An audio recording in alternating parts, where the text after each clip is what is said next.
अस्सलामुअलैकुम नाजरीन जी, मैं हूं नाइला भट्टी और आप देख रहे हैं न्यू BBC न्यूज HD। आइए शामिल करते हैं आज की अहम खबर। खबर है खानेवाल से साजिद महमूद मलिक की रिपोर्ट के मुताबिक फतेह जंग के नामवर वकला हाजी मोहम्मद आजम खान और मलिक निसार अहमद ने अपने मुश्तरका बयान में चौधरी शफकत महमूद को फतेह जंग का मसीहा करार देते हुए कहा, वो जब से स्पेशल प्राइस कंट्रोल मजिस्ट्रेट तैनात हुए हैं उन्होंने नाजायज़ मुनाफाखोरों को दिन में तारे दिखा दिए हैं।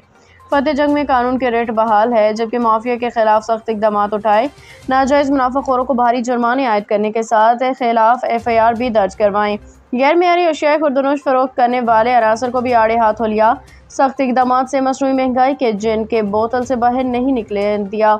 हाजी आजम खान एडवोकेट ने कहा कि हम चौधरी शफकत महमूद की आला कारकर्दगी और बेहतरीन इंतजामी सलाहियतों की बदौलत फतेह जंग की शहरी और दही आबादी को बहुत पंजाब हुकूमत के वीएन के मुताबिक फतेह जंग में तैनात दबंग प्राइस कंट्रोल मजिस्ट्रेट ने जब से फतेह जंग का चार्ज संभाला दिन ब दिन इंतजामी उमूर, सफाई सुथराई, हिफ्ज़ान सेहत, कीमतों के तवाज़ुन में वाज़ेह बेहतरी देखने में आई।